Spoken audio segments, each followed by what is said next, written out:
السلام علیکم دوستو، آپ کے اعتماد اور ساتھ کا شکریہ۔ ہم پر امید ہیں کہ آپ کی یہ حوصلہ افزائی مستقبل میں نہ صرف برقرار رہے گی بلکہ اس میں اضافہ بھی ہوگا۔ ادب سرائے ایک کاوش ہے دنیا کے بہترین لٹریچر کو آپ کی اپنی زبان میں آپ تک پہنچانے کی۔ یہ تحریر سنانے سے پہلے میری آپ سے گزارش ہے کہ ہمارے چینل کو سبسکرائب کریں تاکہ یہ اور اس جیسی بہت سی تحریر آپ تک پہنچ سکیں۔ شکریہ۔ ادب سرائے۔ نمبر 21، کانسٹنٹائن اعظم، 272 سے 337 عیسوی۔ کانسٹنٹائن روم کا پہلا عیسائی شہنشاہ تھا۔ اس کے عیسائیت اختیار کرنے اور اس کے فروغ کے لیے اس کی حکمت عملیوں کے سبب ہی یہ ایک معتوب مسلک کی بجائے یورپ کے ایک غالب مذہب کی صورت اختیار کر گیا۔ کانسٹنٹائن کی پیدائش قریب 272 عیسوی میں نائسس کے قصبہ میں ہوئی۔ اس کا باپ ایک اعلیٰ مراتب کا فوجی افسر تھا۔ کانسٹنٹائن کا عالم جوانی نکومیڈیا میں بسر ہوا، جہاں شہنشاہ ڈائوکلیٹن کا دربار واقع تھا۔ سن 305 عیسوی میں ڈائوکلیٹن تخت سے دستبردار ہوا تو کانسٹنٹائن کا باپ سلطنت روما کے مغربی نصف حصے کا فرمانروا بن گیا۔ اگلے برس کانٹیٹیس چل بسا تو اپنے فوجی دستوں کے بل پر کانسٹنٹائن شہنشاہ بن گیا۔ دیگر سپہ سالاروں نے اس کی دعویٰ کو نامنظور کیا۔ یوں خانہ جنگیوں کا سلسلہ شروع ہوا۔ یہ سلسلہ سن 312 عیسوی میں ختم ہوا جب کانسٹنٹائن نے اپنے حریف میکسنٹس کو میلون برج کی جنگ میں شکست فاش دی۔ کانسٹنٹائن سلطنت کے مغربی نصف حصے کا غیر متنازع شہنشاہ بن گیا، جبکہ مشرقی نصف پر دوسرا سپہ سالار لیسینس حکمران رہا۔ سن 323 میں کانسٹنٹائن نے لیسینس پر حملہ کر کے اسے شکست دی۔ اس کے بعد سن 337 میں اپنی موت تک وہ سلطنت روما کا واحد شہنشاہ رہا۔ اس بارے میں البتہ صحیح ترین معلومات ہمیں حاصل نہیں ہیں کہ وہ کب مسیحیت کے دائرے میں آیا۔ عام طور پر یہی کہا جاتا ہے کہ میلون برج کی جنگ سے کچھ پہلے کانسٹنٹائن نے آسمان میں ایک آتشی سلیب دیکھی جس پہ یہ الفاظ لکھے تھے: اس نشان کے صدقے تمہیں فتح نصیب ہوگی۔ اس سے قطع نظر کہ وہ کیسے یا کب عیسائی بنا، یہ حقیقت ہے کہ وہ عیسائیت کے فروغ کے لیے کمر بستہ رہا۔ اس کے اولین اقدامات میں سے اس کا ایک میلان سے جاری ہونے والا فرمان تھا، جس کے تحت عیسائیت ایک قانون اور قابل قبول مذہب بن گیا تھا۔ فرمان کے تحت تمام املاک کلیسیا کو لوٹا دی گئیں جو گزشتہ اظہار رسانی کے دور میں اس سے چھینی گئی تھیں۔ اسی دور میں اتوار کا دن عبادت کے لیے مختص کیا گیا۔ میلان کے فرمان کے تحت مذہبی بردباری کے عمومی جذبات کو تحریک نہیں ہوئی، بلکہ اس کے برعکس کانسٹنٹائن کا دور یہودیوں کی سرکاری اظہار رسانی کے آغاز کا اشاریہ ہے، جو بعد ازاں کئی صدیوں تک مسیحی یورپ میں جاری رہا۔ کانسٹنٹائن نے خود کبھی عیسائیت کو ریاستی مذہب قرار نہیں دیا، تاہم خاص قانون سازی اور دیگر حکمت عملیوں کے ذریعے اس نے اس کے پھیلاؤ کے لیے مساعی کی۔ اس کے دور میں سب پر یہ واضح کر دیا گیا کہ عیسائیت کو اپنا لینے کا مطلب اعلیٰ حکومتی عہدوں تک رسائی سفر کو آسان بنا دینے کے مترادف تھا۔ اس کے فرامین نے کلیسا کو متعدد ثمر آور مراعات اور تحفظات عطا کیے۔ اسی دور میں وہاں دنیا کی انتہائی مشہور کلیسیائی عمارات تعمیر ہوئیں، جیسے بیت لحم میں نوٹیویٹی کا کلیسا اور یروشلم میں مقدس مزار کا کلیسا۔ روم کے پہلے عیسائی شہنشاہ کا کردار بجائے خود اسے اس فہرست میں جگہ دینے کے لیے کافی ہے، تاہم اس کے متعدد دیگر اقدامات بھی دور رس ثابت ہوئے۔ اس نے قدیم بازنطینی شہر کو از سر نو تعمیر کیا، اسے کانسٹنٹی نوپل کا نام دیا اور اسے اپنا دارالحکومت بنا لیا۔ کانسٹنٹی نوپل، جو آج کل استنبول کہلاتا ہے، دنیا کے چند بڑے شہروں میں سے ایک بن گیا۔ سن 1453 تک یہ مشرقی سلطنت روما کا دارالحکومت بنا رہا۔ صدیوں بعد یہ اوٹمن سلطنت کا بھی دارالخلافہ بنا۔ کانسٹنٹائن نے کلیسا کی داخلی تاریخ میں بھی اہم کردار ادا کیا۔ آریس اور ایتھنیسس کے بیچ تنازعات کے حل کے لیے دونوں علماء ماہرین الالہیات تھے اور آپس میں شدید اختلافات رکھتے تھے۔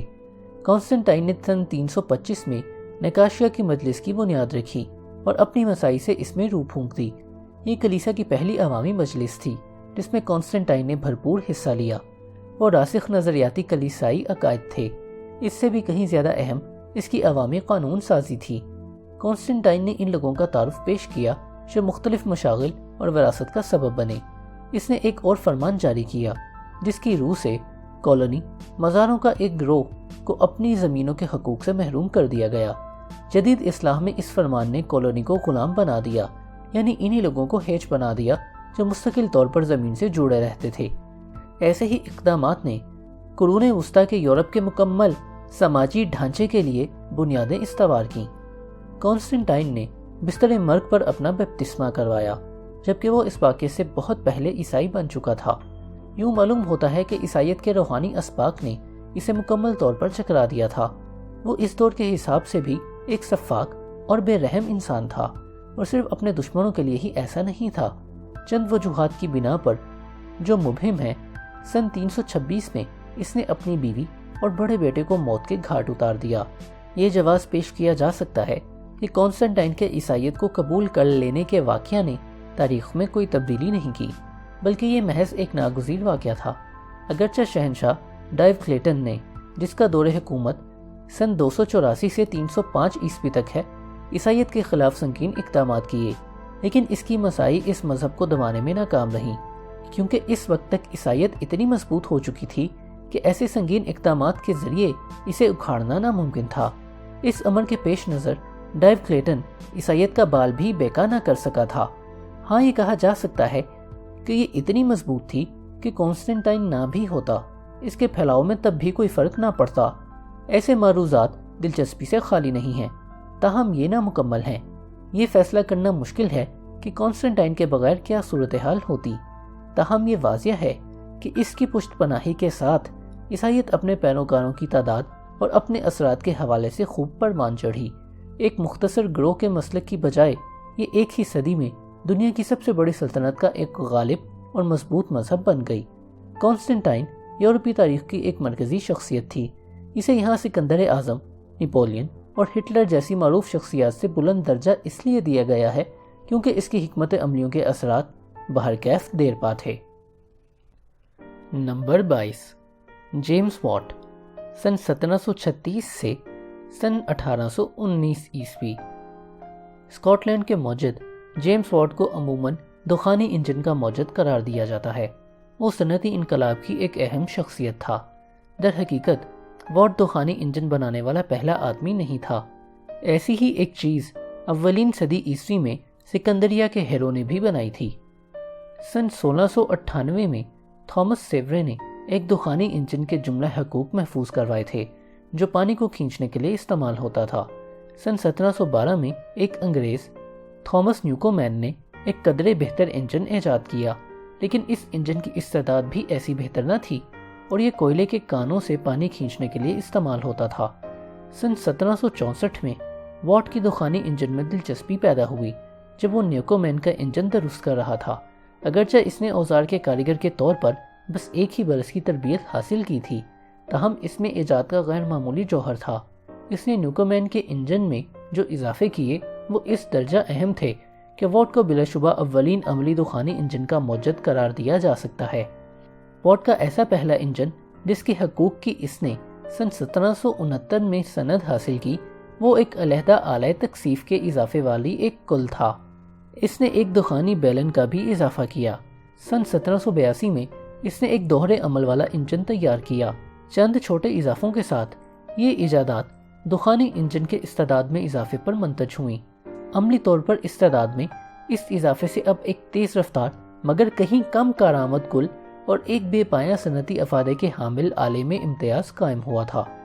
سن 1781 میں واٹ نے انجن کی دو طرفہ حرکت کو ایک دائروی حرکت میں تبدیل کرنے کے لیے دندانے دار چکروں والے پرزے ایجاد کیے۔ اس آلے سے دخانی انجن سے لیے جانے والے استعمالات میں بے پناہ اضافہ ہوا۔ سن 1788 میں واٹ نے ایک دافع المرکز نگران آلہ ایجاد کیا جس کے ذریعے انجن کی رفتار خودکار انداز میں کم یا تیز کی جا سکتی تھی۔ سن 1790 میں ایک مقیاس الدباؤ ایجاد کیا، پھر ایک مقدار نما بھاپ کے اخراج کا سوراخ اور دیگر متعدد اضافے کیے۔ واٹ ایک اچھے کاروباری ذہن کا آدمی نہیں تھا، اس لیے سن 1775 میں اس نے میتھیو بولٹن سے شراکت داری کی جو ایک انجینئر تھا اور کاروباری گنوں سے بہرہور تھا۔ اگلے 25 برسوں میں واٹ اور بولٹن کے ادارے نے بڑی تعداد میں دخانی انجن تیار کیے۔ دونوں شراکت دار امیر بن گئے۔ دخانی انجن کی افادیت میں مبالغہ کرنا دشوار ہے۔ سچ تو یہ ہے کہ صنعتی انقلاب میں بہت سی ایجادات نے اہم کردار ادا کیا۔ کان کنی میں پیش رفت ہوئی، دھاتوں کو صاف کرنے کی صنعت میں بہتری پیدا ہوئی اور کئی طرح کی صنعتی قلعیں تیار ہوئیں۔ چند ایک ایجادات نے تو واٹ کے کام پر بھی فوقیت حاصل کی، لیکن دوسری ایجادات کی اکثریت نے انفرادی طور پر مختصر پیش رفت ظاہر کی، اور ان میں سے کوئی ایک انفرادی طور پر صنعتی انقلاب میں مرکزی حیثیت حاصل نہ کر سکی۔ دخانی انجن کا معاملہ یکسر مختلف رہا، جس کا کردار انتہائی اہم تھا اور جس کے بغیر صنعتی انقلاب کی صورت بالکل مختلف ہوتی۔ پن چکیوں اور پانی کے پہیوں کا کردار بھی کم اہم نہیں ہے، لیکن طاقت کا اصل منبع پھر بھی انسانی اعضاء ہی رہے۔ یہ بات صنعتی استعداد کو ایک خاص حد سے بڑھنے نہ دیتی، جبکہ دخانی انجن کی ایجاد کے ساتھ یہ حد بندی ختم ہو گئی۔ اب پیداوار کے لیے بڑی مقدار میں توانائی دستیاب تھی، جو بتدریج بے بہا انداز میں بڑھتی گئی۔ سن 1973 کی تیل کی برآمد پر پابندی نے ہمیں یہ احساس دلایا کہ توانائی کی ارزانی کس طرح تمام صنعتی نظام کو ہلا کر رکھ سکتی ہے۔ بس یہی تجربہ ہمیں صنعتی انقلاب میں واٹ کی ایجادات کی افادیت کو ہم پر منکشف کرتا ہے۔ کارخانوں میں توانائی کے ایک وسیلے کی حیثیت کے علاوہ بھاپ کے انجن کے دیگر کئی استعمالات ہیں۔ سن 1783 تک مارکیوس ڈی جیفروے انجن کو کشتی چلانے کے لیے استعمال کر چکا تھا۔ سن 1804 میں رچرڈ فریوتھک نے پہلا حرکت کرنے والا انجن تیار کیا۔ ان ابتدائی نمونوں میں سے کوئی ایک بھی تجارتی طور پر کارآمد نہیں تھا، تاہم اگلی چند دہائیوں میں ہی دخانی انجن کی کشتی اور ریل گاڑی نے زمینی اور آبی ذرائع آمد و رفت میں انقلاب برپا کر دیا۔ تاریخ میں صنعتی انقلاب رونما ہوا تو یہ وہی دور تھا جب امریکی اور فرانسیسی انقلابات بھی ظہور پذیر ہوئے۔ تاہم اسی دور میں بات اتنی واضح نہیں تھی جتنی آج ہے کہ ان اہم سیاسی انقلابات کی نسبت اس صنعتی انقلاب نے انسانوں کی زندگیوں پر کہیں زیادہ گہرے اثرات مرتب کیے۔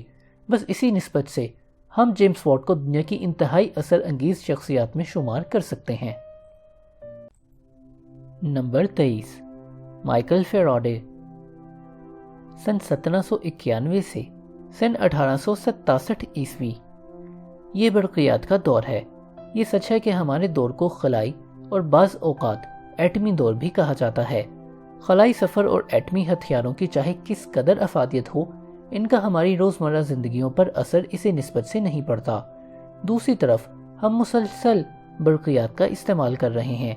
فی الحقیقت یہی کہنا بہتر معلوم ہوتا ہے کہ ٹیکنالوجی کا عنصر اس حد تک جدید دنیا میں سرایت نہیں کر پایا جتنا برقیات کے استعمال نے کیا۔ برقیات پر قابو پانے میں بہت سے افراد کی مساعی کا دخل ہے۔ کاؤنٹ الیسینڈرو وولتا، ہائنز کرسچن لوئرسٹڈ اور آندرے ماریا وغیرہ ان میں چند اہم نام ہیں، لیکن ان سب سے کہیں زیادہ اہمیت کے حامل دو برطانوی سائنسدان ہیں، مائیکل فیراڈے اور جیمز کلارک میکسویل۔ اگرچہ ان دونوں کی تحقیقات ایک حد تک امدادی نوعیت کی ہیں، لیکن وہ کسی طور بھی شریک کار نہیں کہلائے جا سکتے۔ ہر دو افراد کے انفرادی کارنامے انہیں علیحدہ علیحدہ اس فہرست میں آنے کا مستحق قرار دیتے ہیں۔ مائیکل فیراڈے انگلستان میں نیو کلین میں سن 1791 میں پیدا ہوا۔ اس کا تعلق ایک غریب گھرانے سے تھا۔ وہ خود اپنی کمائی پر پلا۔ 14 برس کی عمر میں ایک جلد ساز اور کتب فروش کے پاس ملازم ہوا، جہاں اسے بے تحاشا پڑھنے کا موقع ملا۔ 20 برس کی عمر میں اسے معروف برطانوی سائنسدان ہمفری ڈیوی کے لیکچر سننے کا اتفاق ہوا۔ وہ اس کا گرویدہ ہو گیا۔ اس نے ڈیوی کو خط لکھا اور آخر اس کے معاون کے طور پر ملازم ہو گیا۔ چند سالوں میں ہی فیراڈے نے اپنے طور پر اہم دریافتیں کی، ہر چند کہ اسے ریاضیات میں اچھی شد بد نہیں تھی، لیکن ایک تجرباتی طبیعیات دان کے طور پر اس کی اہلیت غیر معمولی تھی۔ برقیات کے شعبے میں فیراڈے نے اپنی پہلی اہم ایجاد سن 1821 میں کی۔ 2 برس قبل اور سسٹا نے یہ معلوم کر لیا تھا کہ ایک معمولی مقناطیسی قطب نما کی سوئی مڑ جاتی ہے اگر اس کے قریب کسی تار میں سے برقی کرنٹ گزرے۔ اس سے فیراڈے اس نتیجے پر پہنچا کہ اگر مقناطیس کو ایک جگہ جما کر رکھ دیا جائے تو اس تار کو ارد گرد پھیرا جا سکتا ہے۔ وہ اس اصول پر کام کرتا رہا اور آخر ایک انوکھی ایجاد کرنے میں کامیاب ہوا، جس میں ایک تار جب تک کہ اس میں سے برقی لہر دوڑتی رہتی مقناطیس کے گرد متاثر حلقے میں مسلسل گھومتی رہتی تھی۔ در حقیقت فارڈے نے جو شے بنائی تھی وہ دنیا کا پہلا آلہ تھا جس میں برقی لہر کو ایک ٹھوس شے کو متحرک کرنے کے لیے استعمال کیا گیا تھا۔ فیراڈے کی ایجاد آج دنیا میں موجود تمام برقی موٹروں کے مبدا کی حیثیت سے جانی جاتی ہے۔ یہ ایک حیرت انگیز واقعہ تھا، تاہم اس کا عملی اطلاق محدود تھا۔ فیراڈے کو یقین تھا کہ کوئی ایسا طریقہ ضرور موجود ہے جس سے مقناطیسیت کو برقی لہر پیدا کرنے کے لیے استعمال کیا جا سکتا تھا۔ وہ ایسے طریقہ کار کی تلاش میں سرگردہ رہا۔ سن 1831 میں فیراڈے نے دریافت کیا کہ اگر ایک مقناطیس کو دو متوازی تاروں کے بیچ خلا میں سے گزارا جائے تو جب تک برقی لہر وہاں سے گزرتی رہے گی مقناطیس بھی متحرک رہے گا۔ اس عمل کو برقی مقناطیسی عمالہ انڈکشن کہتے ہیں، جبکہ اس قانون کو جو دریافت کیا گیا فیراڈے کا قانون کہا جاتا ہے۔ اسے فیراڈے کا سب سے بڑا کارنامہ قرار دیا جاتا ہے۔ دو وجوہات کی بنا پر یہ ایک یادگار دریافت تھی۔ اول، ہمارے نظریاتی ادراک میں فیراڈے کا قانون بنیادی اہمیت کا حامل ہے۔ دوم، برقی مقناطیسی عمالہ کو مسلسل برقی لہریں پیدا کرنے کے لیے استعمال کیا جا سکتا ہے، جیسا کہ فیراڈے نے خود ہی پہلا برقیاتی آلہ ڈائنامو تیار کر کے ثابت کیا۔ اگرچہ جدید برقیاتی جنریٹر جو ہمارے شہروں اور کارخانوں کو برقی توانائی مہیا کرتا ہے فیراڈے کے آلے سے کہیں زیادہ نفیس شے ہے، تاہم ان کی بنیاد وہی برقی مقناطیسی عمالہ بنتی ہے۔ فیراڈے نے کیمیا کے شعبے میں بھی گراں قدر اضافے کیے۔ اس نے گیسوں کو مائع حالت میں ڈھالنے کا طریقہ کار دریافت کیا۔ اس نے بنزین سمیت متعدد کیمیائی عناصر دریافت کیے، تاہم اس کا کہیں زیادہ اہم کام برقیاتی کیمیا کے حوالے سے ہے، جیسے برقی لہروں کے کیمیاوی اثرات کا تجزیہ وغیرہ۔ فیراڈے نے اپنے محتاط تجربات کی بنیاد پر برقی لہر کے ذریعے تحلیل کے دو اصول دریافت کیے، جنہیں اس کے نام سے ہی موسوم کیا جاتا ہے اور جنہوں نے برقیاتی کیمیائی بنیادیں استوار کیں۔ فیراڈے نہ صرف ذہین تھا بلکہ چالاک بھی تھا۔ وہ سائنس کے مضمون میں ایک خطیب بھی تھا، تاہم شہرت، دولت اور اعزازات کے متعلق اس کا رویہ بڑا عاجزانہ اور بے نیاز تھا۔ اس نے نواب بننے کے موقع کو مسترد کر دیا اور برٹش رائل سوسائٹی کی صدارت کے عہدے کی پیشکش کو بھی ٹھکرا دیا۔ اس کی شادی شدہ طویل زندگی بڑی خوشگوار تھی، تاہم وہ لا اولاد رہا۔ وہ سن 1867 میں لندن کے مضافات میں فوت ہوا۔ نمبر 24، جیمز کلارک میکسویل، سن 1831 سے سن 1879 عیسوی۔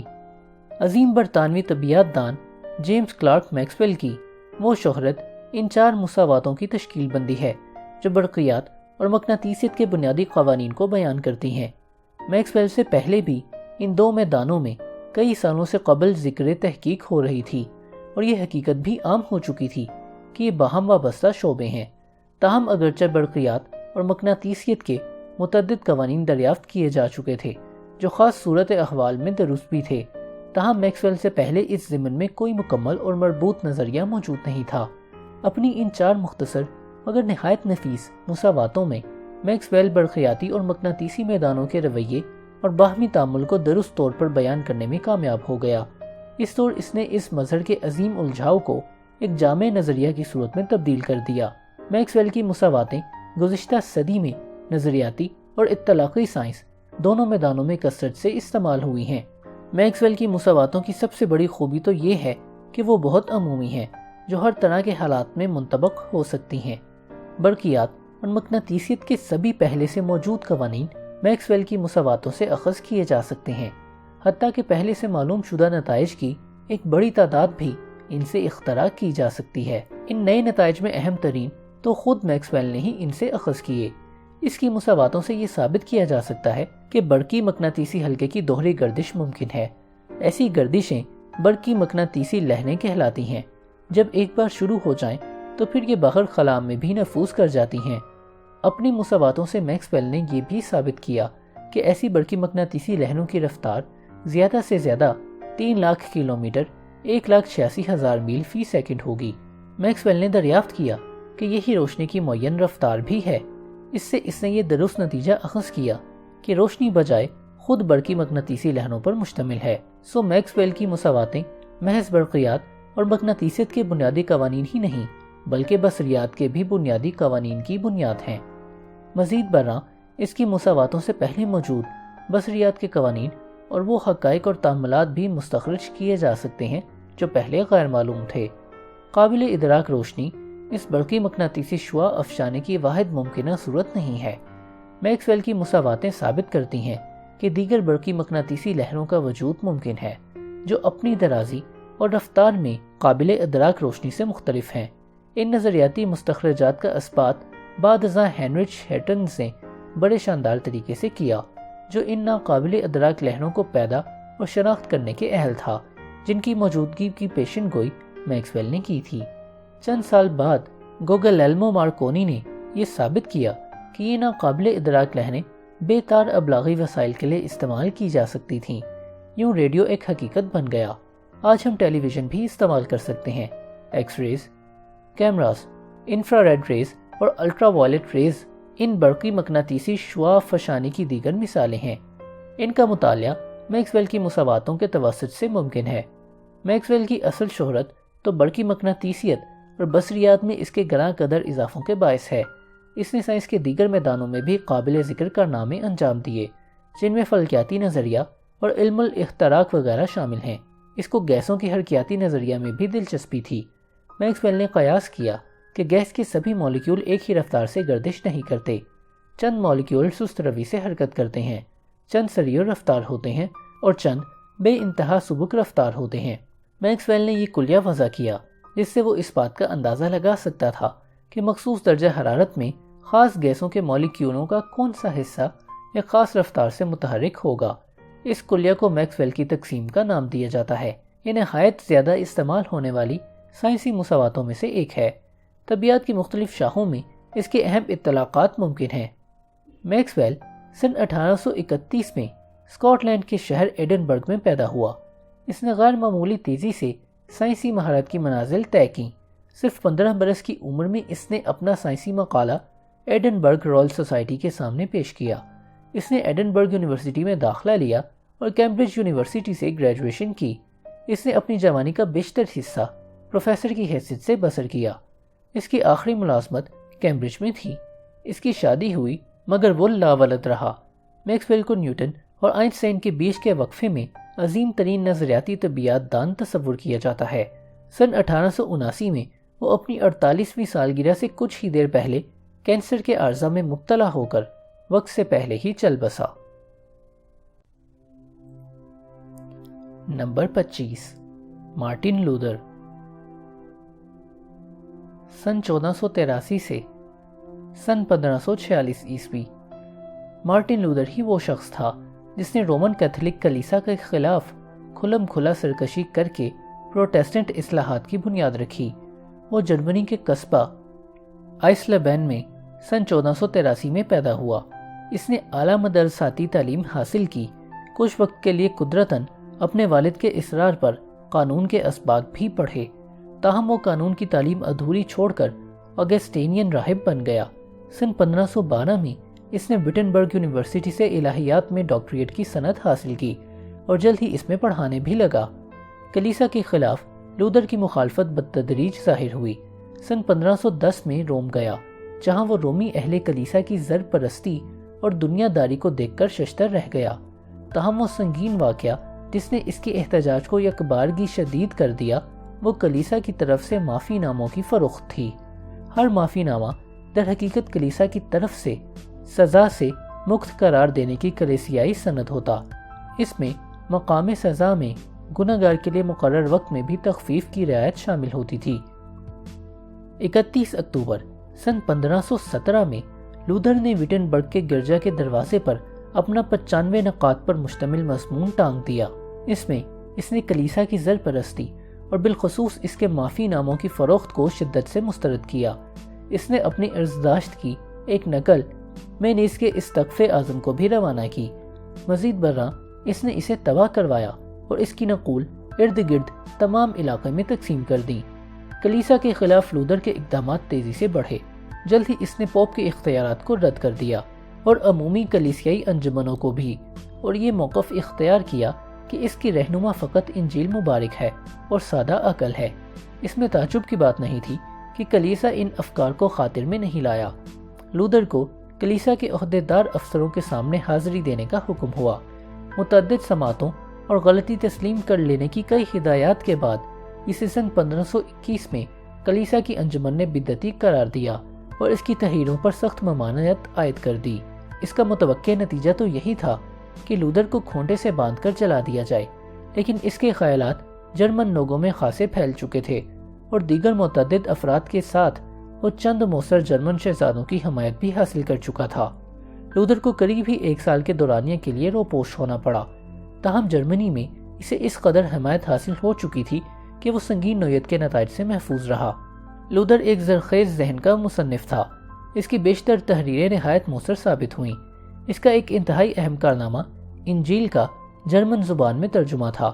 اس سے کم از کم ہر خواندہ شخص کے لیے یہ ممکن ہوا کہ وہ خود اس مقدس صحیفے کا مطالعہ کر سکتا تھا، اور اس مقصد کے لیے اسے کلیسا یا پادریوں پر تکیہ کرنے کی ضرورت نہیں تھی۔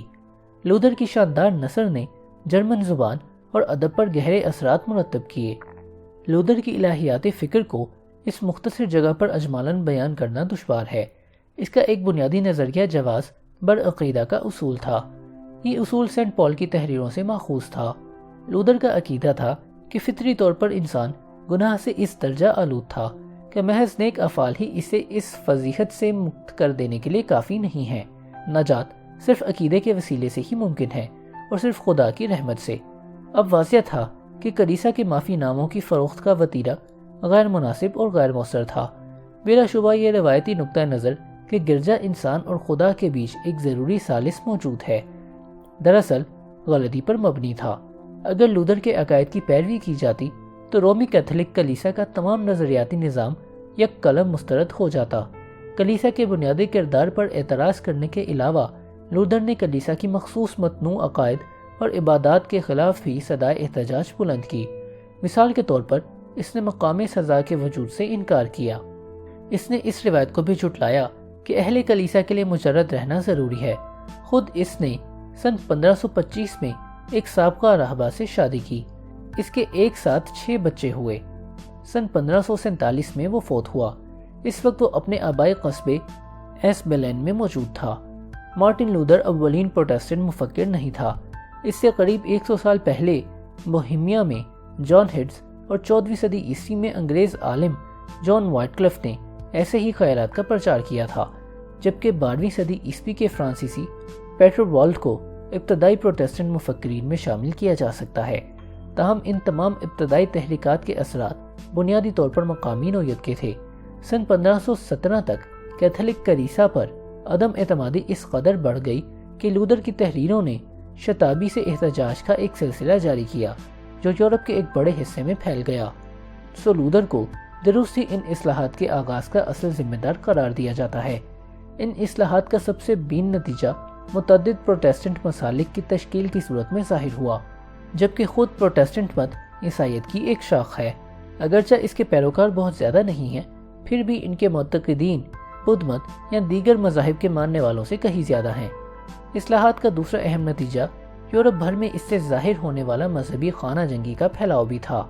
اس میں سے چند مذہبی جنگیں مثال کے طور پر جرمنی کی 30 سالہ جنگ جو سن 1618 سے سن 1648 تک جاری رہی، غیر معمولی طور پر خونی تھیں۔ ان جنگوں کے ساتھ ساتھ کیتھولک اور پروٹسٹنٹ فرقوں میں سیاسی تنازعات بھی ابھرے، جنہوں نے اگلی کئی صدیوں تک یورپی سیاست میں ایک اہم کردار ادا کیا۔ اصلاحات نے مغربی یورپ کی ذہنی ترقی میں بھی ایک پیچیدہ مگر اہم کردار ادا کیا۔ سن 1517 سے پہلے صرف ایک مستند گرجا یعنی رومی کیتھولک کلیسا موجود تھا، جبکہ اس کے مخالفین کو بدعتی قرار دیا جاتا تھا۔ اس طرح کی صورتحال آزادانہ فکر کے لیے تو یکسر غیر موزوں تھی۔ اصلاحات کے عمل کے بعد متعدد ممالک نے مذہبی فکر کی آزادی کے اصول کو عام کیا تو دیگر موضوعات پر مفروضے قائم کرنا تب ممکن ہو گیا۔ یہ نکتہ بھی قابل غور ہے کہ اس فہرست میں زیادہ افراد کا تعلق کسی بھی دوسرے ملک کی نسبت برطانیہ سے ہے۔ اس کے بعد زیادہ افراد جرمنی سے متعلق ہیں۔ ایک کل کی حیثیت سے اس فہرست میں ان لوگوں کی اکثریت ہے جو شمالی یورپ کے ممالک اور امریکہ کے باشندے تھے۔ تاہم یہ بات اہم ہے کہ ان میں سے صرف 2 افراد گٹنبرگ اور چارلی میگنی کا تعلق سن 1517 سے قبل دور سے ہے۔ اس سے پہلے زمانے سے جو لوگ اس فہرست میں شامل ہیں وہ دنیا کے دیگر حصوں سے متعلق ہیں، جبکہ پروٹیسٹنٹ ممالک میں موجود لوگوں کا انسانی تہذیب اور تاریخ کے ارتقام میں نسبتاً کم حصہ رہا ہے۔ اس سے یہ واضح ہوتا ہے کہ اصلاحات کا عمل اور پروٹیسٹنٹ مکتبہ فکر ایک اعتبار سے اس حقیقت کا ذمہ دار ہے کہ گزشتہ 450 برسوں میں ممتاز لوگوں کی ایک بڑی تعداد کا تعلق انہی علاقوں سے تھا جہاں یہ طرز فکر عام ہوا۔ غالباً ان علاقوں میں موجود عظیم ذہنی آزادی اس کی ایک اہم وجہ تھی۔ لودر خامیوں سے مبرہ نہیں تھا، اگرچہ وہ خود مذہبی ادارے کے جبر کے خلاف تھا، لیکن وہ خود ان لوگوں کے سخت خلاف تھا جو مذہبی امور پر اس سے متفق نہیں تھے۔ شاید یہ لودر کی عدم برداشت ہی کے باعث ہوا کہ یہ مذہبی جنگیں کسی دوسرے ملک جیسے انگلستان کی نسبت جرمنی میں کہیں زیادہ تندخو اور خونی ثابت ہوئیں۔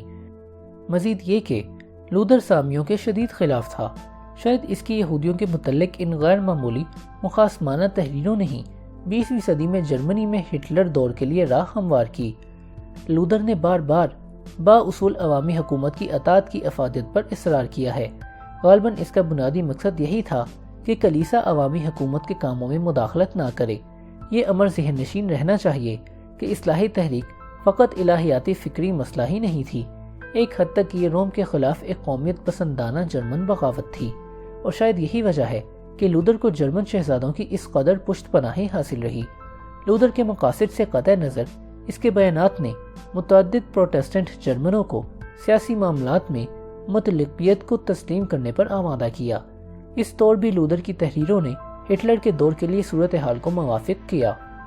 یہ اعتراض کیا جا سکتا ہے، لودر کو اس فہرست میں زیادہ بلند درجہ کیوں نہ دیا گیا؟ پہلی بات تو یہ ہے، اگرچہ یورپی اور امریکی لوگوں کے لیے لودر بہت اہم ہے، لیکن ایشیا اور افریقہ کے باشندوں کے لیے وہ اتنی اہمیت حاصل نہیں کر سکا۔ جہاں تک چینیوں، جاپانیوں اور ہندوستانیوں کا تعلق ہے تو یہ کیتھولک اور پروٹیسٹنٹ کا فرق ان کے لیے خاصا غیر اہم ہے۔ بالکل اسی طرح بیشتر یورپی افراد کے لیے اسلام کی سنی اور شیعہ مسالک کا امتیاز غیر اہم ہے۔ دوسری وجہ یہ ہے کہ لودر نسبتاً ماضی قریب کی تاریخی شخصیت ہے اور اس کے انسانی تاریخ پر اثرات حضرت محمد صلی اللہ علیہ وآلہ وسلم، بدھا یا موسیٰ کی نسبت ابھی نہایت مختصر ہیں۔ نیز گزشتہ چند صدیوں میں مغرب میں مذہبی عقیدہ کو زوال بھی ہوا ہے، اسی نسبت سے انسانی معاملات پر مذہب کے اثرات اگلے 1000 برس میں اس سے کہیں کم ہوں گے جس نسبت سے یہ گزشتہ 1000 برس میں ظاہر ہوئے۔ اگر مذہبی عقیدے کا انحطاط یوں ہی جاری رہا تو مستقبل کے مورخین کے لیے شاید لودر اتنا بھی اہم نہ رہے جتنا یہ آج ہے۔ پھر یہ بات بھی ذہن میں رکھنی چاہیے کہ 16ویں اور 17ویں صدی کے مذہبی تنازعات نے انسانی زندگی کو اس طرح متاثر نہیں کیا جس انداز سے اسی دور میں سائنسی ترقی نے انسان پر اثرات چھوڑے۔ یہی وجہ ہے کہ لودر کو کوپرنیکس سے بعد درجہ دیا گیا ہے، جبکہ دونوں ہم اثر ہیں۔ حالانکہ پروٹیسٹنٹ اصلاحی تحریک میں لودر کا انفرادی کردار سائنسی انقلاب میں کوپرنیکس کے انفرادی کردار سے کہیں زیادہ بنیادی نوعیت کا حامل ہے۔ نمبر 26، جارج واشنگٹن، سن 1732 سے سن 1799 عیسوی۔ جارج واشنگٹن سن 1732 میں ورجینیا میں ویکفیلڈ میں پیدا ہوا۔ وہ ایک امیر کاشتکار کا بیٹا تھا۔ 20 برس کی عمر میں اسے ایک بڑی جاگیر ورثے میں ملی۔ سن 1753 سے سن 1758 تک وہ فوج میں رہا اور فرانسیسی اور ہندوستانی جنگ میں بھرپور حصہ لیا اور فوجی تربیت اور اعزاز حاصل کیا۔ سن 1758 میں وہ ورجینیا لوٹا اور فوجی نوکری سے استعفیٰ دے دیا۔ جلد ہی اس نے لاولد بیوی مارتھا ڈینڈرچ کسٹس سے شادی کر لی۔ خود اس کے بھی کوئی اولاد نہ ہوئی۔ اگلے 15 برس وہ بڑی تندی سے اپنی جاگیر کے کاروبار کی نگرانی کرتا رہا۔ سن 1774 تک جب وہ پہلی براعظمی کانگریس کے لیے ورجینیا کے وفد کا رکن منتخب ہوا، وہ ان کالونیوں کے انتہائی رئیس افراد میں شمار ہوتا تھا۔ واشنگٹن ابتداً خود مختاری کے حق میں نہیں تھا، تاہم جون سن 1775 میں دوسری براعظمی کانگریس کے موقع پر اس کو متفقہ طور پر براعظمی فوجوں کا سپہ سالار منتخب کیا گیا۔ اپنے عسکری تجربے، اپنی دولت اور وقار، جسمانی تناسب، وہ 6 فٹ 2 انچ کا مضبوط کاٹھی والا مرد تھا۔ مضبوط ارادے اپنے انتظامی صلاحیتوں اور سب سے بڑھ کر اپنے کردار کی پختگی کے سبب اس کا اس عہدے کے لیے انتخاب منطقی تھا۔ جنگ میں اس نے کسی تنخواہ کے بغیر اور ناقابل تقلید لگن سے حصہ لیا۔ اس نے اصل کارنامے جون سن 1775 سے مارچ سن 1797 کے درمیانی عرصہ میں سر انجام دیے۔ اول الذکر تاریخ میں وہ برے اعظمی فوجوں کا سپہ سالار بنا، جبکہ مؤخر الذکر تاریخ کو اس کا دور صدارت دوسری مرتبہ مکمل ہوا۔ دسمبر سن 1799 میں وہ ورجینیا میں ماؤنٹ ورنن میں اپنے گھر میں فوت ہوا۔ ریاست ہائے متحدہ امریکہ کی استواری میں اس کی نمایاں شخصیت اس کے 3 اہم حیثیتوں کے سبب قائم ہوئی۔ اول، وہ امریکی جنگ آزادی میں ایک کامیاب فوجی رہنما ثابت ہوا۔ یہ درست ہے کہ واشنگٹن غیر معمولی عسکری جواہر کا مالک نہیں تھا۔ وہ کسی طور سکندر اعظم یا جولیس سیزر جیسی شخصیات کی صف میں نہیں آتا، بلکہ اس کی تمام تر فتوحات برطانوی فوجی افسروں کی حیران کن نااہلی کی مرہون منت دکھائی دیتی ہیں۔ لیکن یہ بات بھی اہم ہے کہ اسی جنگ میں متعدد دیگر امریکی فوجی سالار ناکام ہوئے، جبکہ واشنگٹن نے چند مختصر شکستوں کے باوجود جنگ کو اپنے حق میں کامیابی کی طرف موڑ دیا۔ دوئم، وہ آئینی مجلس کا صدر تھا۔ ہرچند کہ واشنگٹن کے خیالات نے امریکی آئین کی تشکیل میں بنیادی کردار ادا نہیں کیا، لیکن اس کی طرفداری اور اس کی ذاتی حیثیت نے اس دستاویز کی ریاستی حکومتوں کی طرف سے فوری منظوری کو ممکن بنایا۔ اس دور میں اس نئے آئین کی خاصی مخالفت بھی کی گئی۔ اگر واشنگٹن کا ذاتی اثر و رسوخ شامل نہ ہوتا تو ممکن تھا یہ آئین کبھی بھی منظور نہ ہوتا۔ سوئم، واشنگٹن ریاست ہائے متحدہ امریکہ کا پہلا صدر تھا۔ یہ امریکہ کی خوش بختی ہے کہ اولین صدر کی حیثیت سے ایک اعلیٰ صفات اور کردار کا انسان جارج واشنگٹن اس کے حصے میں آیا۔ یہ بات متعدد جنوبی امریکی اور افریقی اقوام کی تاریخ سے متشرہ ہے کہ ایک نئی قوم کا، چاہے وہ جمہوریت سے ہی آغاز کیوں نہ کرے، ایک فوجی آمریت کے تحت آ جانا ممکن الوقوع ہوتا ہے۔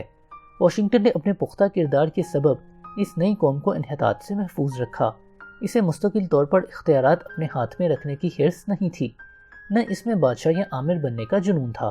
یہ ایسی مثال تھی جس کی آج بھی امریکہ میں تقلید کی جاتی ہے۔ جارج واشنگٹن دیگر امریکی سربراہان جیسے Thomas Jefferson, James medicine, Alexander Hamilton اور بنجامن فرینکلن کی مانند تیز طبع اور مفکر نہیں تھا، لیکن اس کی افادیت ان افراد سے کہیں زیادہ تھی، کیونکہ واشنگٹن نے جنگ اور امن دونوں حالتوں میں اعلیٰ سربراہانہ ناگزیر ضرورت کو پورا کیا، جس کے بغیر کوئی سیاسی تحریک کامیابی سے ہمکنار نہیں ہو سکتی۔ ریاست ہائے متحدہ امریکہ کی تشکیل سازی میں میڈیسن کا کردار بلا شبہ نہایت اہم ہے، لیکن اپنے کردار کے حوالے سے جارج واشنگٹن امریکہ کے لیے ناگزیر تھا۔ اس فہرست میں جارج واشنگٹن کے درجہ کے تعین کا انحصار ریاست ہائے متحدہ امریکہ کی تاریخی اہمیت کے متعلق ہمارے نقطۂ نگاہ پر ہے۔ اس اہمیت کا ایک غیر جانبدارانہ تجزیہ کرنا قدرتی طور پر ایک ہم اثر امریکی کے لیے دشوار ہے۔ اگرچہ امریکہ نے 20ویں صدی کے وسط میں وہ عسکری قوت اور سیاسی اثر و رسوخ حاصل کر لیا تھا جو سلطنت روما کو اپنے کمال کے دور میں بھی حاصل نہیں تھا، لیکن ممکن ہے کہ مستقبل میں اس کی سیاسی قوت کی عمر سلطنت روما جیسی دراز نہ ہو۔ دوسری طرف یہ واضح ہے کہ آئندہ زمانوں میں دوسری تہذیبوں کے لیے امریکہ کی عظیم تکنیکی ترقی کی اہمیت کہیں زیادہ ہوگی۔ مثال کے طور پر ہوائی جہاز کی ایجاد اور چاند پر انسانی پڑاؤ ایسی کامیابیاں ہیں جس کا گزشتہ اقوام نے خواب ہی دیکھا ہوگا۔ نیز ایسا بھی ممکن ہے جارج واشنگٹن ایک امریکی سیاسی شخصیت ہے، گو روم کے اگسٹس سیزر کے ہم پلہ نہیں ہے، لیکن اسے فہرست میں اگسٹس کے قریب درجہ دینا معقول معلوم ہوتا ہے۔ واشنگٹن کو اس سے کم تر درجہ اس لیے دیا گیا ہے کیونکہ اگسٹس کی نسبت اس کا دور اقتدار کہیں مختصر تھا، اور اس لیے بھی کہ ریاست ہائے متحدہ امریکہ کی تشکیل میں اس کے علاوہ بھی متعدد احباب کا عمل دخل ہے، جیسے تھامس جیفرسن اور جیمز میڈیسن وغیرہ۔ اسے سکندر اعظم اور نیپولین سے بلند درجہ دیا گیا ہے کیونکہ اس کی کامیابیاں کہیں زیادہ پائیدار تھیں۔ نمبر 27، کارل مارکس، سن 1818 سے سن 1883 عیسوی۔ سائنسی اشتراکیت پسندی کا اصل بانی کارل مارکس سن 1818 میں جرمنی کے قصبہ ٹائر میں پیدا ہوا۔ اس کا باپ ایک قانون دان تھا۔ 17 برس کی عمر میں کارل مارکس بون یونیورسٹی میں قانون کی تعلیم کے حصول کے لیے داخل ہوا۔ بعد ازاں وہ برلن یونیورسٹی منتقل ہو گیا۔ جینا یونیورسٹی سے اس نے فلسفہ میں ڈاکٹریٹ کی سند حاصل کی۔ بعد ازاں مارکس نے صحافت کا شعبہ اپنایا۔ کچھ مدت کے لیے وہ کولون میں ریبنیش زیٹنگ کا مدیر بھی رہا، تاہم اپنے کٹر سیاسی نقطہ نظر کے سبب اسے مشکلات سے دوچار ہونا پڑا، جس کے سبب وہ پیرس منتقل ہو گیا۔ وہاں اس کی ملاقات فریڈرک اینگل سے ہوئی۔ اس کے بیچ گہری دوستی اور سیاسی ہم آہنگی پیدا ہو گئی جو تا دم آخر قائم رہی۔ دونوں نے انفرادی طور پر بھی متعدد کتب تحریر کی، لیکن ان میں ذہنی موافقت اس قدر زیادہ تھی کہ ان کی مشترکہ تحریروں کو ایک متحدہ ذہنی کاوش قرار دیا جا سکتا ہے۔ اس کتاب میں بھی مارکس اور اینگلز کو ایک ساتھ ہی لکھا جا رہا ہے، تاہم مضمون کا عنوان مارکس کے نام پر رکھا گیا ہے، کیونکہ اسے عمومی طور پر میرے خیال میں یہی درست ہے، دونوں میں افضل مانا جاتا ہے۔ مارکس کو فرانس سے بھی دیس نکالا ملا، وہ برسلز چلا گیا۔ سن 1847 میں وہ وہیں اس کی پہلی اہم کتاب افلاس فلسفہ شائع ہوئی۔ اگلے برس اینگلز کی شراکت کے ساتھ اس کی تحریر کمیونسٹ مینیفیسٹو شائع ہوئی۔ یہ ان کی سب سے زیادہ پڑھی جانے والی تحریر ہے۔ بعد ازاں اسی برس مارکس کولون واپس آیا، لیکن چند ماہ بعد ہی اسے پھر وہاں سے نکال دیا گیا۔ تب وہ لندن چلا گیا، جہاں اس نے زندگی کے بقیہ ایام گزارے۔ بطور صحافی اس کی آمدنی انتہائی قلیل تھی، تاہم وہ لندن میں اپنا بیشتر وقت تحقیق کرنے اور سیاست اور معاشیات کے موضوعات پر کتابیں لکھنے میں صرف کرتا تھا۔ ان سالوں میں مارکس اور اس کے خاندان کی گزر اوقات کا واحد سہارا اینگلز کی رحم دلانہ مالی امداد ہی تھی۔ مارکس کی سب سے اہم کتاب راس کیپیٹال کی جلد اول سن 1867 میں منظر عام پر آئی۔ سن 1883 میں جب مارکس فوت ہوا تو دیگر 2 جلدیں نامکمل حالت میں تھیں۔ اینگلز نے مارکس کے مسودات اور حوالہ جات کی مدد سے ان جلدوں کی ادارت کی اور انہیں چھپوانے کا بندوبست کیا۔ مارکس کی تحریروں نے اجتماعیت پسندی اور اشتراکیت پسندی کی متعدد جدید شاخوں کے لیے نظریاتی اساس مہیا کی۔ مارکس کی وفات کے وقت کسی ملک میں ان خیرات کا عملاً اطلاق نہ ہوا تھا۔ بعد ازاں روس اور چین سمیت متعدد ممالک میں اشتراکی حکومتیں قائم ہوئیں، جبکہ متعدد ممالک میں اس کی تعلیمات پر مبنی تحریک نے سر اٹھایا اور اقتدار پر قابض ہونے کی کاوشیں ہوئیں۔ ان مارکسی انجمنوں کی سرگرمیوں میں اصول اقتدار کے لیے تشہیر و اشاعت، قتل و غارت، دہشت گردی اور بغاوت بپا کرنا شامل ہے۔ حکومت حاصل کرنے کے بعد بھی انہوں نے جنگیں، وحشیانہ جبر و تشدد اور خونی اخراج سے بھی گریز نہیں کیا۔ ان سرگرمیوں نے دنیا کو سال ہر سال تک بد امنی کی حالت میں رکھا اور قریب 100 ملین اموات کا باعث ہوئی۔ کسی فلسفی نے اپنی تحریروں کے سبب دنیا پر اس قدر گہرے اثرات مرتب نہیں کیے۔ آپ یقین کیجئے کہ مارکسزم معاشی اور سیاسی اعتبار سے تباہ کن ثابت ہوا، لیکن یہ کسی طور ایک غیر اہم تحریک نہیں تھی۔ ان تمام واقعات کے تناظر میں یہ واضح ہے کہ مارکس اس فہرست میں ایک اعلیٰ درجہ کا مستحق ہے۔ سوال یہ ہے کہ یہ درجہ کس قدر بلند ہونا چاہیے۔ اگر ہم ان تمام بے پایاں اثرات کو تسلیم کر لیں جو اجتماعیت پسندی نے دنیا پر ثبت کیے، اجتماعی تحریک میں خود مارکس کی اہمیت کا سوال پھر بھی جواب طلب رہتا ہے۔ سوویت حکومت کی کارروائیاں کبھی باقاعدہ انداز میں مارکس کی تحریروں کے تابع نہیں ہیں۔ اس نے نظریات بیان کیے جیسے ہیگل کی جدلیات اور محنت کی قیمت زائد وغیرہ، جبکہ ایسے تجریدی تصورات کے روسی اور چینی حکومتوں کے روزمرہ کی حکمت عملیوں پر اثرات بہت کم ہیں۔ اس حوالے سے بارہا تنقید کی گئی ہے کہ مارکس کا معاشی نظریہ فاش غلطیوں پر مبنی ہے، خاص طور پر مارکس کی اکثر پیشن گوئیاں غلط ثابت ہوئیں۔ مثال کے طور پر اس نے پیشن گوئی کی تھی کہ سرمایہ دار ممالک میں وقت گزرنے کے ساتھ ساتھ محنت کش مسلسل غریب ہوتے چلے جائیں گے، جبکہ ایسا نہیں ہوا۔ مارکس کی ایک پیشن گوئی یہ بھی تھی کہ متوسط طبقہ ختم ہو جائے گا، اس کے زیادہ تر اراکین پرولتاریہ میں شامل ہو جائیں گے، جبکہ باقی ترقی کر کے سرمایہ دار طبقہ سے جا ملیں گے۔ ظاہر ہے کہ ایسا بھی نہیں ہوا۔ اس کا یہ خیال بھی تھا کہ مکانکیت کی بڑھوتری سرمایہ داروں کے منافع کو ہڑپ کر لے گی۔ یہ پیشن گوئی نہ صرف غلط تھی بلکہ احمقانہ بھی تھی۔ اس کے معاشی نظریات درست ہیں یا غلط، اس سے قطع نظر مارکس کے اثرات اپنی جگہ مسلم ہیں۔ ایک فلسفی کی اہمیت کا انحصار اس کے نظریات کی درستی پر نہیں ہوتا، بلکہ اس امر پر ہوتا ہے کہ اس کے خیالات کس طور لوگوں کو متحرک کرتے ہیں۔ ان بنیادوں پر تجزیہ کیا جائے تو مارکس بلا شبہ بے انتہا اہمیت کا حامل شخص ہے۔ مارکسی تحریک بالعموم 4 بنیادی نکات پر اصرار کرتی ہیں۔ نمبر 1، چند امیر لوگ بہت زیادہ دولت کے ساتھ زندگی گزارتے ہیں، اس کے برعکس بیشتر محنت کش نسبتاً مفلسی کی حالت میں رہتے ہیں۔ نمبر 2، اس ناانصافی کا تدارک یہ ہے کہ اشتراکی نظام قائم کیا جائے۔ یہ ایسا نظام ہے جہاں پیداوار کے ذرائع نجی شعبے کی بجائے حکومت کے ہاتھ میں ہوتے ہیں۔ نمبر 3، بیشتر مثالوں میں اس نظام کی استوالی کا واحد عملی وسیلہ ایک پرتشدد انقلاب ہے۔ نمبر 4، اس اشتراکی نظام کو قائم رکھنے کے لیے ضروری ہے کہ ایک خاص وقت کے لیے اجتماعی تنظیم کی آمریت استوار کی جائے۔ ان میں سے پہلی 3 صورتیں مارکس سے طویل عرصہ پہلے بھی عملاً موجود تھیں۔ چوتھی صورت مارکس کے پرولتاریہ کی آمریت کے تصور سے وضع کی گئی ہے، تاہم سوویت آمریت مارکس کی تحریروں کی نسبت لینن اور اسٹالن کی حکمت عملیوں کا نتیجہ ہے۔ چند مفکرین نے یہ دعویٰ کیا کہ اجتماعیت پسندی پر مارکس کے اثرات حقیقی نہیں ہیں بلکہ فرضی ہیں، اور یہ کہ جو احترام اس کی تحریروں سے منسوب کیا جاتا ہے وہ محض دکھاوا ہے، یعنی اپنی حکمت عملیوں اور نظریات کو سائنسی جواز دینے کی ایک کوشش ہے۔ ایسے دعووں میں اگرچہ کچھ صداقت بھی ہے، لیکن مجموعی طور پر انتہا پسندانہ ہیں۔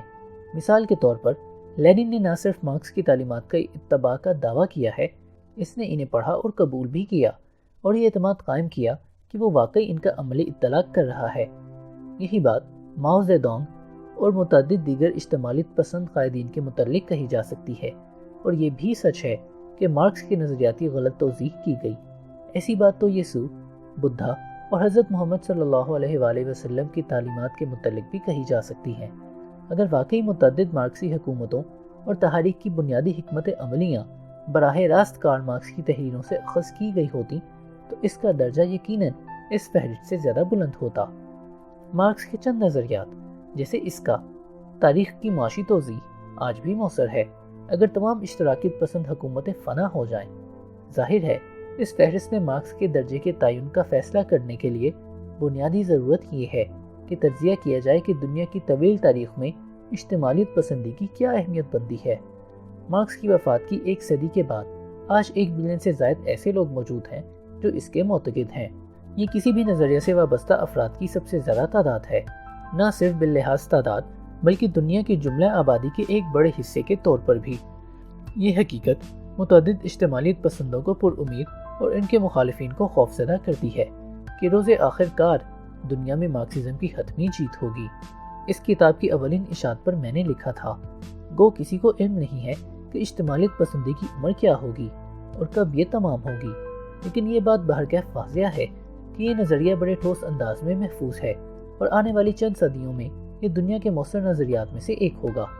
اب یہ ظاہر ہوا ہے کہ یہ تجزیہ بجا طور پر مایوسانہ تھا کہ روس سابقہ سوویت یونین کی ریاستوں اور سوویت یونین سے متعلقہ متعدد ریاستوں میں اجتماعیت پسندی کے زوال کے ساتھ گزشتہ چند برسوں میں دنیا میں مارکسزم کو بھی تنزل کا سامنا ہوا ہے، جبکہ یہ تاثر بھی واضح ہے کہ یہ زوال ناقابل اصلاح ہے۔ اگر واقعی یہی صورتحال ہے جیسا کہ میں نے محسوس کیا ہے، تو پھر وہ دورانیہ جب مارکسزم کو ایک بنیادی قوت بننا تھا بہت سی صدیوں کی بجائے بس 1 ہی صدی تک محدود تھا۔ کارل مارکس کا مجموعی تاثر بھی اس حساب سے کہیں کم ہو جائے گا جتنا پہلے میں نے اس کتاب میں قیاس کیا تھا۔ پھر بھی وہ نپولین اور ہٹلر جیسی شخصیات سے زیادہ اہم تاریخی شخصیت ہے۔ ان دونوں احباب کے اثرات مارکس کی نسبت مختصر اور جغرافیائی پھیلاؤ کے اعتبار سے محدود تھے۔ نمبر 28، آرویل رائٹ، سن 1871 سے سن 1948 عیسوی، اور ولبر رائٹ، سن 1867 سے سن 1912 عیسوی۔ ان دونوں بھائیوں کی کامیابیاں اس طور باہم نتھی ہیں کہ انہیں ایک ہی عنوان کے تحت لکھا جا سکتا ہے۔ اس مضمون میں دونوں کا احوال ایک ساتھ پیش کیا جا رہا ہے۔ ولبر رائٹ سن 1867 میں انڈیانا میں میل ویلی کے مقام پر پیدا ہوا۔ اس کا بھائی آرویل رائٹ ڈیٹن، اوہائیو، سن 1871 میں پیدا ہوا۔ دونوں لڑکوں نے اسکول کی اعلیٰ تعلیم حاصل کی، تاہم کوئی ایک بھی ڈپلومہ حاصل نہیں کر سکا۔ دونوں بھائیوں میں میکینکس کا خداداد جوہر موجود تھا۔ دونوں کو ہی انسانی پرواز کے موضوع میں دلچسپی تھی۔ سن 1892 میں انہوں نے سائیکل بیچنے، مرمت اور تیار کرنے کی دکان کھولی۔ اس سے انہیں اپنی پرجوش دلچسپی یعنی ہوا بازی سے متعلق تحقیقات کے لیے مالی امداد میسر آئی۔ انہوں نے بڑے اشتیاق سے دیگر ماہرین ہوا بازی کی تحریریں پڑھیں، جیسے آٹو لینتھل، اوکٹاویو چینوٹ اور سیمول پی لونگے۔ سن 1899 میں انہوں نے خود ہوا بازی کے موضوع پر کام شروع کیا۔ دسمبر سن 1903 تک 4 سال کی محنت شاقہ کے بعد وہ بالآخر کامیابی سے ہمکنار ہوئے۔ یہ بات باعث تعجب ہے کہ رائٹ برادران کس طور کامیاب ہوئے جبکہ اسی شعبے میں متعدد دیگر لوگ ناکام ہو چکے تھے۔ ان کی کامیابی کی متعدد وجوہات تھیں۔ پہلی بات تو یہ تھی کہ ایک سے بہتر دو ہوتے ہیں۔ انہوں نے ہمیشہ اکٹھے کام کیا اور مکمل موافقت کے ساتھ ایک دوسرے سے جڑے رہے۔ دوسری وجہ یہ تھی کہ انہوں نے بڑا دانشمندانہ فیصلہ کیا کہ وہ اپنے طور پر کوئی ہوائی جہاز تیار کرنے سے پہلے خود اڑنا سیکھیں گے۔ یہ بات قدرے باہم متناقض معلوم ہوتی ہے کہ ہوائی جہاز کے بغیر اڑنا کس طور سیکھا جا سکتا ہے۔ اس کا جواب یہ ہے کہ رائٹ برادران نے پہلے گلائڈر اڑانا سیکھا۔ انہوں نے سن 1899 میں گلائڈروں اور پتنگوں سے آغاز کیا۔ اگلے برس وہ ایک بڑے حجم کا گلائڈر جو ایک آدمی کا وزن سہار سکتا تھا شمالی کیرولائنا میں کیٹی ہاک میں لائے اور اس کی آزمائش کی۔ یہ قابل اطمینان نہیں تھا۔ انہوں نے سن 1901 میں دوسرا بڑا گلائڈر تیار کر کے اڑایا۔ سن 1902 میں تیسرا اڑایا۔ یہ تیسرا گلائڈر ان کی انتہائی اہم ایجاد میں سے چند ایک پر مبنی تھا۔ ان کی چند ایجادات جن کا اطلاق سن 1903 میں ہوا، ان کے پہلے طاقتور جہاز کی نسبت اسی گلائڈر سے وابستہ ہیں۔ تیسرے گلائڈر میں انہوں نے 1000 سے زیادہ کامیاب پروازیں کی۔ اپنا طاقتور ہوائی جہاز تیار کرنے سے پہلے وہ دنیا کے بہترین اور انتہائی کہنہ مشق ہواباز بن چکے تھے۔ گلائڈر کی پروازوں میں ان کی کہنہ مشقی نے انہیں کامیابی کے لیے بنیاد مہیا کی۔ بیشتر جن لوگوں نے پہلے ہوائی جہاز بنانے کی کوشش کی تھی وہ اس نقطے پر پریشان ہو جاتے کہ کس طور یہ اس کے پہیوں کو زمین سے بلند کر کے فضا میں پرواز کریں گے۔ رائٹ برادران نے درست طور پر یہ ادراک کیا کہ اصل مسئلہ تو یہ ہے کہ اس کو کس طور فضا میں بلند رکھا جائے، سو انہوں نے اپنا بیشتر وقت اور طاقت ایسا طریقہ دریافت کرنے میں صرف کیا کہ جس سے جہاز کو ہوا میں متوازن اور مستحکم رکھا جا سکے۔ وہ اپنے جہاز کو 3 محوروں والے نظام سے قابو میں رکھنے کا طریقہ ایجاد کرنے میں کامیاب ہو گئے۔ رائٹ برادران نے پروں میں متعدد اضافے کیے۔ انہوں نے جلد ہی ادراک کیا کہ ماضی میں اسی موضوع پر چھپے گوشوارے غیر معتبر تھے۔ انہوں نے اپنا الگ ہوا کا خانہ بنایا اور اس میں انہوں نے 200 سے زائد پروں کی مختلف ساختیں بنوائیں۔ ان تجربات کی بنیاد پر وہ اپنے گوشوارے ترتیب دینے میں کامیاب ہو گئے، جن سے یہ امر متشرح ہوتا تھا کہ کس طور پر کے اوپر ہوا کے دباؤ کا انحصار پر کی ساخت پر ہوتا ہے۔ ان معلومات سے وہ اپنے ہوائی جہاز کے پروں کی ساخت متعین کرنے میں کامیاب ہوئے۔ ان تمام کامیابیوں کے باوصف رائٹ برادران اگر تاریخ میں درست لمحے میں ظاہر نہ ہوتے تو کبھی مکمل کامیابی حاصل نہ کر پاتے۔ 19ویں صدی کے ابتدائی نصف میں ہوائی جہاز اڑانے کی کوششیں ناگزیر طور پر ناکامی سے دوچار ہو رہی تھیں۔ بھاپ کے انجن اس توانائی کی نسبت بہت وزنی تھے جو ان سے چلنے والے متعدد انجن جو ان سے پیدا ہوتی تھیں۔ یہی دور تھا جب رائٹ برادران منظر عام پر آئے۔ داخلی افروختگی سے چلنے والے متعدد انجن تب تیار ہو چکے تھے، تاہم داخلی افروختگی سے چلنے والے انجن جو عام استعمال میں نہیں تھے، ان سے ہوائی جہاز اڑانے کے لیے درکار توانائی پیدا کرنے میں ان کا وزن بے انتہا ہو جاتا تھا۔ یوں لگتا تھا کہ تب پیدا ہونے والی توانائی کی نسبت کم وزن کے انجن تیار کرنا کسی کے بس میں نہیں تھا۔ رائٹ برادران نے ایک مستری کی مدد سے خود ایک انجن تیار کیا۔ یہ ان کی فطانت کی ایک مثال تھی کہ اگرچہ انہوں نے انجن کا ڈھانچہ تیار کرنے میں نسبتاً کم توجہ صرف کی، اس کے باوجود وہ ایسا اعلیٰ انجن تیار کرنے پر قادر تھے جو اس دور کے اعلیٰ اذہان کے بس میں نہیں تھا۔ انہوں نے جہاز کے لیے پنکھے بھی خود ہی بنوائے۔ سن 1903 میں انہوں نے جو پنکھے استعمال کیے وہ 66% استعداد کے حامل تھے۔ پہلی اڑان کا واقعہ شمالی کیرولائنا میں کیٹی ہاک کے قریب ڈیول ہل کے مقام پر 17 دسمبر سن 1903 میں رونما ہوا۔ اس روز دونوں بھائیوں نے 2 پروازیں کی۔ پہلی پرواز اور ویری رائٹ نے کی جو 12 سیکنڈ جاری رہی اور 120 فٹ کا فاصلہ طے ہوا۔ آخر پرواز ولبر رائٹ نے کی جو 59 سیکنڈ جاری رہی اور 852 فٹ کا فاصلہ طے ہوا۔ ان کا جہاز جس کا نام انہوں نے فلائر 1 رکھا تھا اور جسے آج ہم کیٹی ہاک کے نام سے جانتے ہیں، 1000 سے بھی کم ڈالروں میں تیار ہوا تھا۔ اس کے پر 40 فٹ لمبے تھے اور قریب 750 پاؤنڈ وزنی تھے۔ اس میں 12 ہارس پاور کا انجن لگا تھا جس کا وزن صرف 170 پاؤنڈ تھا۔ یہ جہاز واشنگٹن ڈی سی میں national air and space museum میں آج بھی محفوظ ہے، اگرچہ ان پروازوں کو دیکھنے والے 5 شاہد وہاں موجود تھے۔ چند ہی اخبارات نے اس کی خبر دی جو بیشتر غیر درست تھی۔ اس کے اپنے قصبے اوہایو کے مقامی اخبار نے اسے مکمل نظر انداز کیا۔ دراصل لوگوں کو اس بات کو عمومی طور پر مان لینے میں کہ انسانی پرواز ممکن ہو چکی ہے 5 برس کا عرصہ لگا۔ کیٹی ہاک میں پرواز کا مظاہرہ کرنے کے بعد وہ ڈینٹن واپس آئے، جہاں انہوں نے نیا ہوائی جہاز فلائر 2 تیار کیا۔ اس جہاز میں انہوں نے سن 1904 میں 105 پروازیں کیں، تاہم وہ عوامی توجہ حاصل نہ کر سکے۔ فلائر 3 کی صورت میں ایک بہتر اور عملی ہوائی جہاز سن 1905 میں تیار ہوا۔ اگرچہ انہوں نے ڈیٹن میں متعدد پروازیں کی، لیکن کسی کو یقین نہیں آتا تھا کہ ہوائی جہاز واقعی ایجاد ہو چکا تھا۔ سن 1906 میں ہیرلڈ ٹریبیون کے پیرس میں چھپنے والے اخبار میں فلائرز اور لائرز، پرواز یا فریب کے عنوان سے مضمون چھپا۔ سن 1908 میں رائٹ برادران نے ان عوامی شکوک و شبہات کو تمام کیا۔ ولبر رائٹ اپنے ایک جہاز میں بیٹھ کر فرانس پہنچا، وہاں عوامی مظاہروں کا ایک سلسلہ شروع کیا اور اپنی ایجاد کی فروخت کے لیے ایک ادارہ کھولا۔ اس دوران امریکہ میں اوربیلی رائٹ ایسے ہی عوامی مظاہرے کرتا رہا۔ بدقسمتی سے 17 ستمبر سن 1908 کو اس کا جہاز زمین سے ٹکرا کر تباہ ہو گیا۔ یہ واحد سنگین نقصان تھا جس سے انہیں دوچار ہونا پڑا۔ ایک مسافر ہلاک ہوا اور خود اوربیلی کی ایک ٹانگ اور 2 پسلیاں ٹوٹ گئیں، تاہم بعد میں وہ ٹھیک ہو گیا۔ تب تک اس کی کامیاب پروازیں امریکی حکومت کو قائل کر چکی تھیں کہ وہ اپنی جنگی شعبے کے لیے ہوائی جہازوں کی رسد کے لیے ان سے معاہدہ کرے۔ سن 1909 میں قومی بجٹ میں فوجی ہوا بازی کے لیے $30,000 مختص کیے گئے۔ ایک دور میں رائٹ برادران اور ان کے حریفوں کے بیچ اس ایجاد کے حقوق کی نسبت مقدمہ بازی بھی ہوئی، تاہم سن 1914 میں عدالت نے ان دونوں کے حق میں فیصلہ دیا۔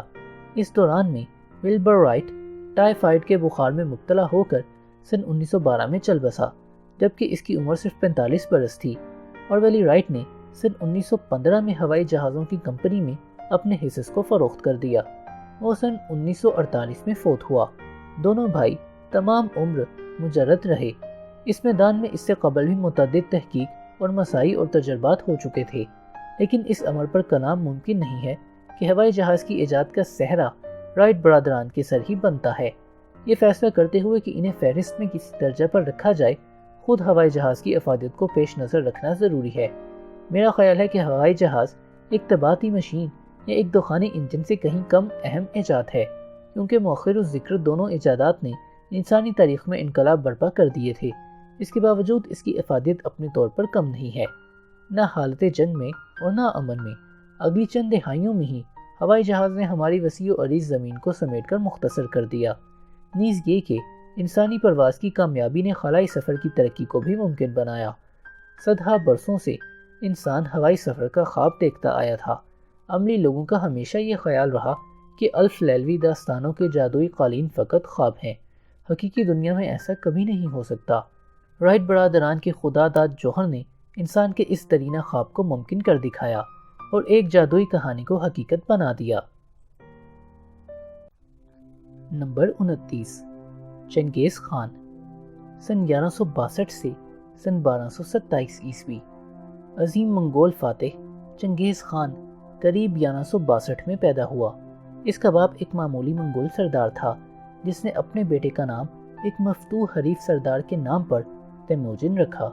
جب تیموجن 9 برس کا ہوا، اس کے باپ کو ایک دشمن قبیلہ کے افراد نے قتل کر دیا۔ اگلے چند برس خاندان کے بقیہ افراد ایک مستقل خطرے کے تحت پوشیدہ رہے۔ یہ ایک بدشگون آغاز تھا۔ تیموجن کو اچھے دن دیکھنے سے پہلے نہایت زبوں حالی سے دوچار رہنا پڑا۔ اپنی نوجوانی میں وہ حریف قبیلہ کے ایک دھاوے پر گرفتار ہوا۔ اس کی گردن کے گرد چوبی حلقہ باندھ کر اسے اسیر رکھا گیا۔ بیچارگی کی اس حالت سے نکل کر ایک قدیم اور بنجر ملک کا ناخواندہ اسیر تیموجن دنیا کے انتہائی طاقتور انسان کے طور پر ابھرا۔ اس کی ترقی کا آغاز اس اسیری سے فرار کے بعد ہوا۔ وہ اپنے باپ کے ایک دوست اور وہاں موجود متعلقہ قبائل میں سے ایک کے سردار تغرل سے جا ملا۔ اگلے کئی برسوں تک ان منگول قبائل میں اس کی ترقی کا آغاز اس اسیری سے فرار کے بعد ہوا۔ وہ اپنے باپ کے ایک دوست اور وہاں موجود متعلقہ قبائل میں سے ایک کے سردار تغرل سے جا ملا۔ اگلے کئی برسوں تک ان منگول قبائل میں ہلاکت خیز جنگیں جاری رہیں، جن میں تیموجن نے عظمت کی طرف اپنا سفر جاری رکھا۔ منگولیا کے قبائلوں کی ایک وجہ شہرت یہ ہے کہ وہ ماہر گھڑ سوار اور تند خو جنگجو ہیں۔ تاریخ میں ہم دیکھتے ہیں کہ وہ شمالی چین پر مسلسل حملے کرتے رہے۔ تیموجن سے پہلے متعدد قبائل اپنی توانائیوں کو ایک دوسرے کے خلاف جنگ و جدل میں صرف کرتے تھے۔ فوجی دلیری، منافقت، سفاکی اور منتظمانہ اہلیت کے ملے جلے امتزاج کے ساتھ تیموجن نے ان تمام قبائل کو ایک مرکزی قیادت کے تحت متحد کر لیا۔ سن 1206 میں منگول سرداروں کے ایک اجلاس میں اسے چنگیز خان یا کائناتی شہنشاہ کا خطاب دیا گیا۔ یہ فوجی محیط قوت جو چنگیز خان نے مجتمع کی تھی ہمسایہ اقوام پر چڑھ دوڑی۔ اس نے پہلے شمالی مغربی چین میں صحیح سیاہ ریاست اور شمالی چین میں چین سلطنت پر یورش کی۔ جبکہ یہ مقابلے جاری تھے، چنگیز خان اور خوارزم شاہ محمد کے بیچ ٹھن گئی، جو ایران اور وسطی ایشیا میں ایک بڑی سلطنت کا بادشاہ تھا۔ سن 1219 میں چنگیز خان اپنی فوجوں کے ساتھ خوارزم شاہ پر چڑھ دوڑا، وسطی ایشیا اور ایران کو تحوالہ کر دیا۔ خوارزم شاہ کی سلطنت مکمل تباہ ہو گئی۔ دیگر منگول فوجیں روس پر حملہ آور ہوئیں۔ ادھر چنگیز خان نے افغانستان اور شمالی ہند پر دھاوا بولا۔ سن 1225 میں وہ منگولیا لوٹا، جہاں سن 1227 میں وہ فوت ہوا۔ اپنی موت سے کچھ ہی دیر پہلے اس نے درخواست کی کہ اس کے تیسرے بیٹے اوغدئی کو اس کا جانشین مقرر کر دیا جائے۔ یہ ایک دانشمندانہ انتخاب تھا۔ اوغدئی نے خود کو ایک ذہین اور زیرک جنگجو ثابت کیا۔ اس کی زیر قیادت منگول فوجوں نے چین میں پیش قدمی جاری رکھی، روس کو پامال کیا اور آگے یورپ میں نکل گئیں۔